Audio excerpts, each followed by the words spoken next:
بسم اللہ الرحمن الرحیم۔ فواد عالم نے انوکھا ریکارڈ قائم کرتے ہوئے تمام پاکستانی بلے بازوں کو پیچھے چھوڑ دیا، جبکہ حسن علی نے حیران کن بات کہی، دل جیتے۔ السلام علیکم دوستو، آج کی زیر نظر ویڈیو میں آپ بھائیوں کو اسی بارے میں بتائیں گے، مگر مزید تفصیلات کی طرف بڑھنے سے پہلے اس ویڈیو کو لائک کریں اور کمنٹ سیکشن میں آپ بھائی فواد عالم اور حسن علی کے لیے کمنٹ سیکشن میں کوئی بہترین جملہ ضرور لکھیں۔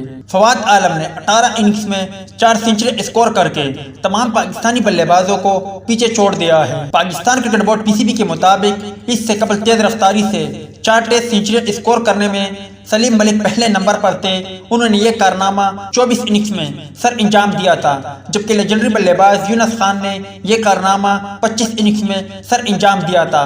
تاہم زمبابوے کے خلاف 34 سینچری اسکور کر کے فواد عالم نے تمام پاکستانی بلے بازوں کو پیچھے چھوڑ دیا ہے، جبکہ دوسری جانب زمبابوے کے خلاف پہلے ٹیسٹ میچ میں انتہائی تباہ کن بولنگ کا مظاہرہ کرتے ہوئے زمبابوین بلے بازوں کو تگنی کا ناچ نچانے والے پاکستانی ینگ ابھرتے ہوئے نوجوان بالر حسن علی نے تباہی مچاتے ہوئے مین آف دی میچ کا ایوارڈ اپنے نام حاصل کیا۔ تو اس دوران گفتگو کرتے ہوئے حسن علی نے کہا کہ میں یہ مین آف دی میچ کا ایوارڈ اپنی بیٹی کے نام کرتا ہوں۔